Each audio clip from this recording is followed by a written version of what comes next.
Neville, November 24th, 1969. A Movement of Mind. In the 33rd chapter of the book of Job, we are told that God speaks to man in two ways, but man does not perceive them. It is said, in a dream, in a vision of the night, when deep sleep falls upon men while they slumber on their beds, he opens the ears of men and seals their instructions. Tell that to a psychiatrist, and because he separates the dreamer from God, he will tell you that all dreams come from the individual dreamer and not from God.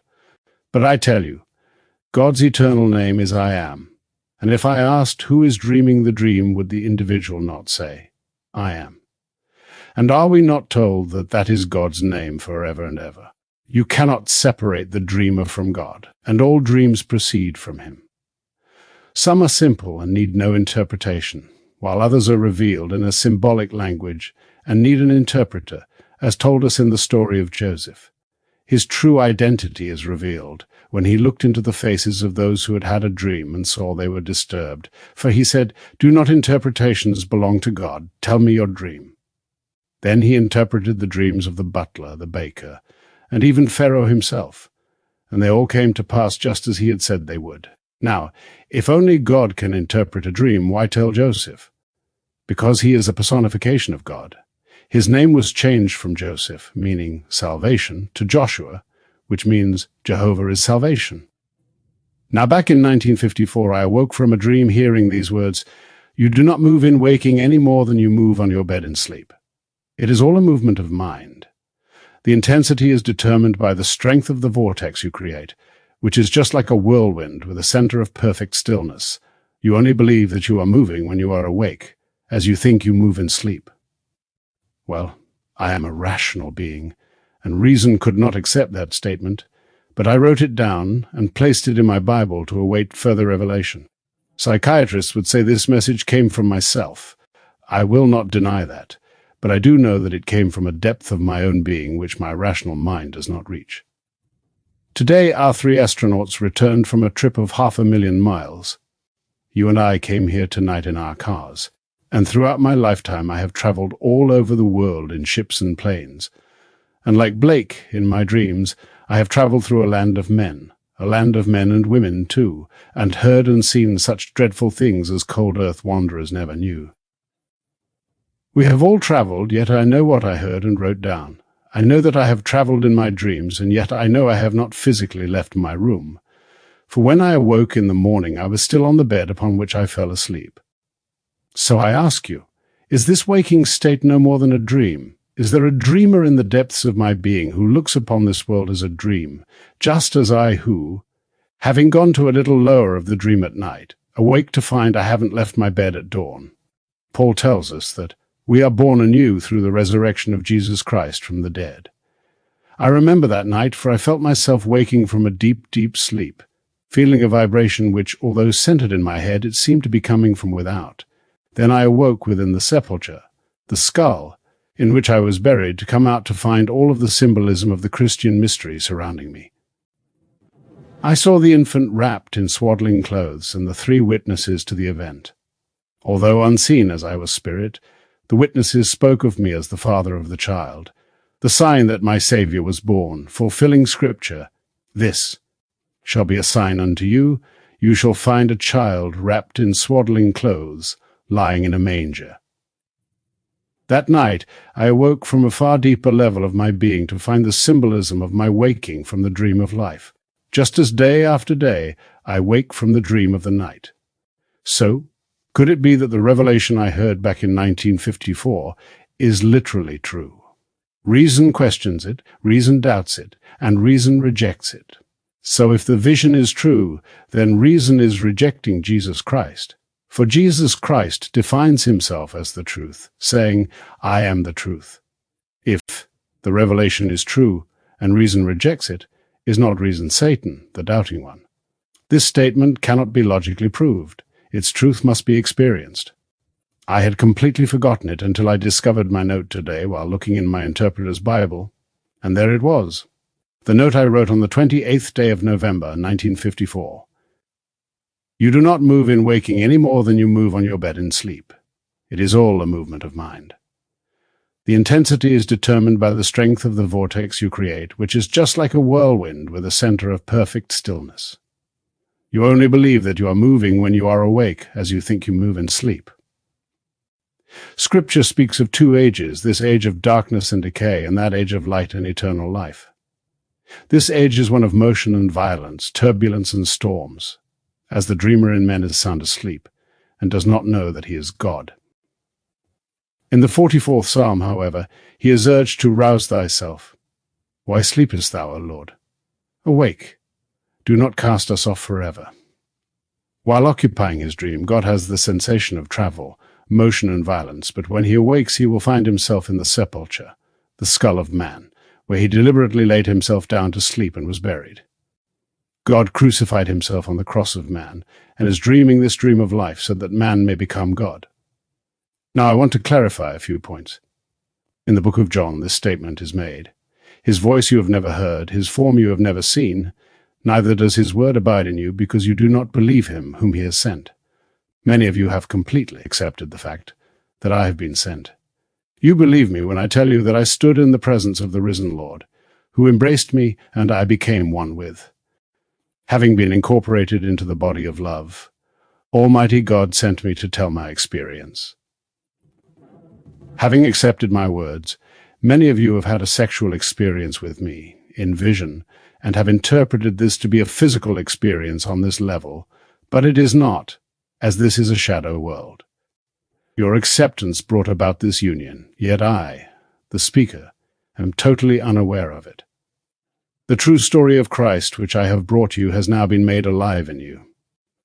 It will erupt in time, and your experience of Scripture will be identical to mine. The males who have completely accepted my words will not experience a sexual act, but an embrace. Wearing the body of the risen Lord, who is infinite love, and with whom I am now one, you will see my face. You will be asked to name the greatest thing in the world, and as though divinely inspired, you will quote the words of Paul saying, faith, hope, and love, these three, but the greatest of these is love. I will embrace you, and you will fuse with the one body of the risen Lord, and he who is united with the Lord becomes one spirit with him. All of these are symbols, telling you that, having believed him whom he sent, you will hear his voice and see his form as his word is now abiding in you. It's a complete break with the past, as told us in the first words the risen Lord spoke in the book of Mark. Repent and believe in the gospel. The gospel is the good news that man is not lost, that Scripture is not secular history, but divine history, which was plotted and planned before we came out from the Father, and came into the world to enter our own creation and play all the parts. It is God who awakes in you. One man, containing all, fell into diversity, as told us in the 82nd Psalm. I say, you are gods, sons of the Most High, all of you. Nevertheless, you shall die like men, and fall as one man, O princes. I have quoted the Revised Standard Version in the marginal setup, which is the true translation of the Hebrew. It takes all the sons who fell to form God the Father. So we are gathered together one by one into that same body which fell into humanity. And from humanity, God extracts himself individually because we are all so unique. No one can be duplicated or lost, because God is buried in all and God is redeeming himself. Today I watched the exciting touchdown of the astronauts who had traveled to the moon and back. Then I reread what I had written back in 1954. You do not move in waking any more than you do on your bed in sleep. Now, reason could not accept that statement. I saw the astronauts return. We have a record of their journey of 500,000 miles, yet they did not move. Well, I must confess that I have traveled in my dreams, as I am sure you have, yet we always wake on our bed in the morning. Do we not? Could there be a dreamer far deeper than the one who is dreaming this seeming waking state? And when he awakes from the dream of life, would he not look upon it as you look upon the dream of the night? I know that when I awoke from within, I realized that I had been there for unnumbered centuries, dreaming violence, love, hate, concupiscence, and pain, dreaming everything to be real, just as I did in any dream.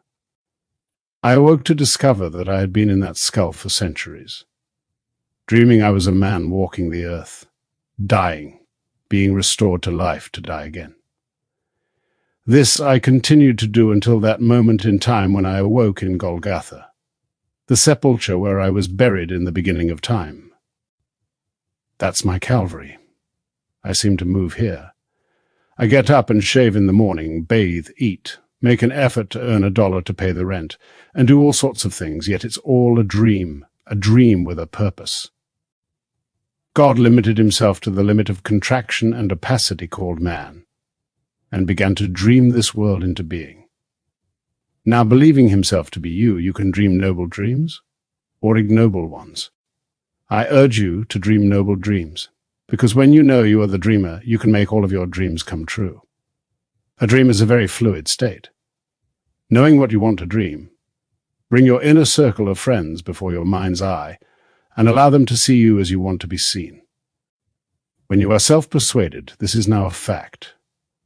Relax in the vision's gestation period. There is an interval of time between impregnation and birth.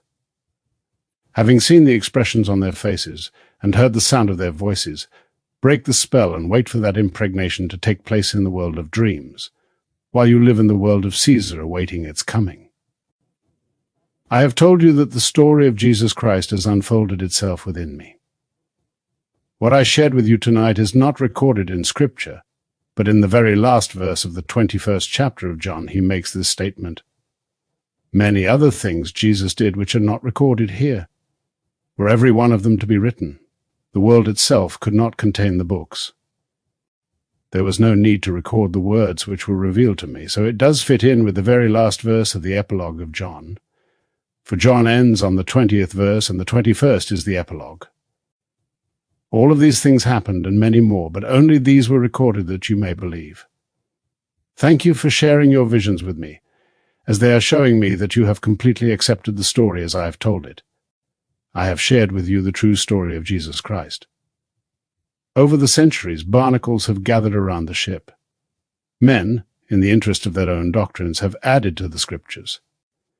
In spite of the warning not to add to or take from the words of the prophecies of the Bible, men have added to support their own traditions and conventions. When the original text was written, the one who had the vision simply recorded it. He did not understand it, but wrote it down, as I did, knowing that a greater revelation would come. I could not understand what I heard in 1954, but in 1959 I knew its truth, for I awoke from a profound dream to discover that I was not on my bed, but in my skull and completely alone. I came out of my skull to find the babe wrapped in swaddling clothes and the witnesses to the event. Seeing the babe, they witnessed the sign of my spiritual birth, but they could not see me as having been born of the Spirit. I am Spirit, while they, not yet born of the Spirit, are flesh. I didn't bring forth a little baby. The child is but a sign that God is born. Having begotten himself, he brings forth that which he buried in humanity, for God is redeeming himself, as there is only God in the universe. The Bible hasn't a thing to do with any morals as the pulpits teach. It makes no attempt to change the world, as it is a schoolhouse. You don't turn a schoolroom into a home. This is a school of educated darkness where we travel towards the light. Scripture does not attempt to change things. Rather, it urges all to render unto Caesar the things that are Caesar's, to try to make this world a nice, sweet little place in which all are happy and have enough to eat and drink is fine. But that hasn't a thing to do with the mystery of Christ. Were there no struggle, no effort would be made to awaken from the dream of life. Rather, the sleeper would fall deeper into sleep. So let them march along telling the world how to become good and kind. It's all nonsense, for as long as man wears the garment of the animal, he must express it. Taking from himself the heart and mind of love, God took upon himself the body, heart, and mind of the animal, as told us in the 4th chapter of Daniel. This is an animal world, but while in this world of violence, Jesus Christ awakes to discover it was only a dream. Were it not that Jesus Christ was in you, you could not breathe, for your very breath is his life. The day will come when you will awake to know this to be true. For David, the sum total of all of the experiences you have had in your dream of being man will stand before you and call you Father. Then you will fulfill the 89th Psalm, knowing, I have found David.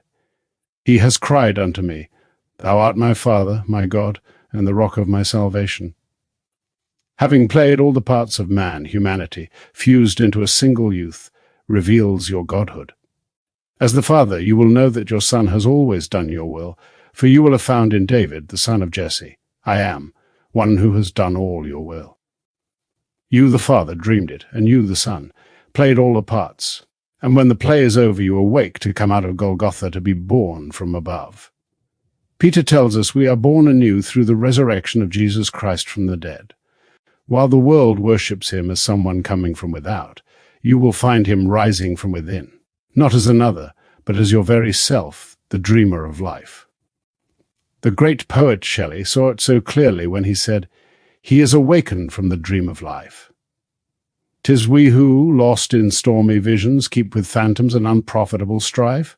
That's what the world is doing, fighting self-created phantoms. The world is yourself pushed out, and you are in conflict with yourself until that day when an unearthly wind possesses you, and you awaken your skull with the consuming desire to get out. With your innate knowledge, you will push the base of your skull, and something will move. Then you will come out just as a child comes out of the womb of a woman. But this time you are being born not from below, but from above, from the skull of self. The word anathen is translated from above. When Pilate said, "Do you not know that I have the power to crucify you or the power to set you free?" the risen Lord replied, "You have no power over me unless it were given to you from above." Here is the same word, anathen. The power to kill or make alive comes from within. Everything is taking place from within. Having fallen into a profound sleep, you are the Lord Jesus Christ, dreaming the dream of life. And because there is only one being, everyone will awaken as Jesus, for everything else will vanish and leave Jesus only. And no one can say that Jesus is Lord except by the holy wind. When that wind possesses you, you awake within yourself. Only then will you know you are the Lord Jesus Christ. Now let us go into the silence.